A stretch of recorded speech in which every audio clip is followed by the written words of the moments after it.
Assalamu alaikum students, how are you? Hope you all are fine. Stay home and stay safe. During this pandemic condition, we all pray for you.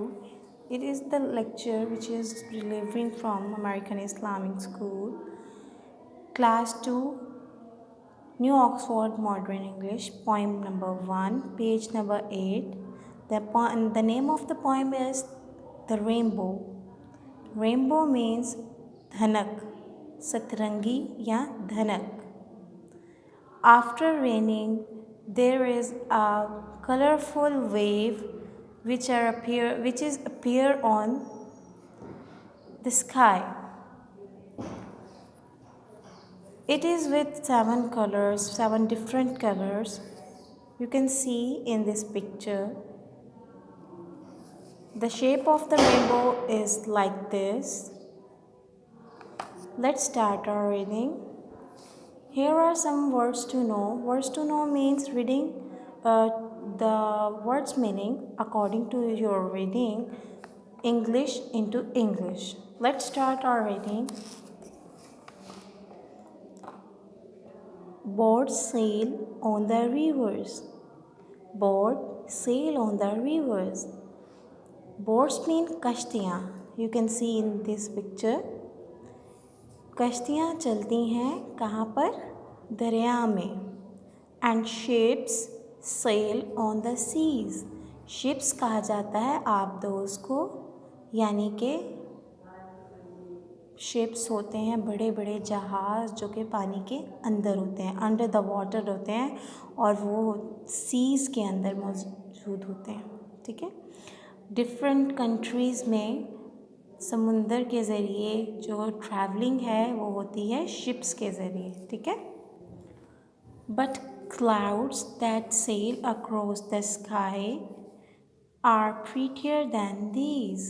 लेकिन जो बादल आसमान पर घूमते हैं वो इन सब से बेहतर हैं और इन सब से ज़्यादा खूबसूरत हैं दिखने में. ठीक है. Across means बरअक्स. These are bridges या there are bridges on the rivers. जब भी कोई दरिया होता है उसके ऊपर गुज़रने के लिए एक रास्ता बनाया जाता है पुल की मानंद. आप पिक्चर में देख सकते हैं. इस रास्ते को क्या कहा जाएगा? ब्रिज. इस रास्ते को ब्रिज कहा जाएगा. As prettier या as pretty as you please. इतना खूबसूरत कि आपको खुश कर दे, इतना प्यारा लगता है ये रास्ता.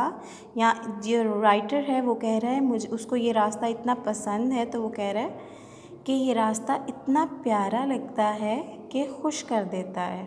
ठीक है. But the bow that bridges heaven, the bow that bridges heaven and overtops the trees. But the bows that bridges heaven and the overtops the trees. इसका मीनिंग है कि जो ब्रिजेस के ऊपर बो बनी हुई है, यानी कि ये जो इसकी शेप है इसको बो बोला जा रहा है. ये इस तरीके से लगती है जैसे कि पानी के ऊपर, नदी के ऊपर से इस तरह से हम गुज़र रहे हैं.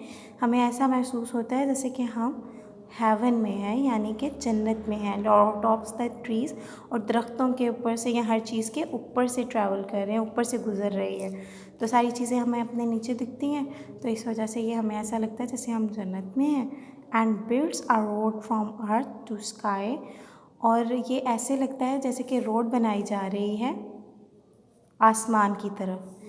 ये रेनबो का जिक्र कर रहे हैं कि रेनबो की शेप भी ऐसे ही है जैसे एक ब्रिज की शेप होती है. तो वो कह रहे हैं कि रेनबो आसमान पर बनी हुई आती है, यानी कि आसमान पे ये शेड्स आते हैं. तो ये ऐसा लगता है कि जैसे हम जन्नत में मौजूद हैं और ये हमें आसमान की तरफ लेके जाएगी. इज़ प्रीटियर दैन दीज, और ये इन सब चीज़ों से ज़्यादा खूबसूरत है. ठीक है. होप स्टूडेंट्स कि आपको राइटिंग इसकी सारी रीडिंग है वो आपको समझ आई होगी, और इसके जो सारे question answer objective all work आपके बुकलेट में मौजूद है. सो काइंडली आप उसको परचेज़ करें और according to the writing pattern उसको आपने अपने नोटबुक पे मेंशन करना है. देन आपका वो काम जब चेक होगा समर पैक का, तो उसके फर्स्ट टर्म में आपके मार्क्स लगेंगे, जैसे कि आपके वेकेशन वर्क के पहले भी मार्क्स लगते हैं। ठीक है स्टूडेंट्स, अल्लाह हाफिज़।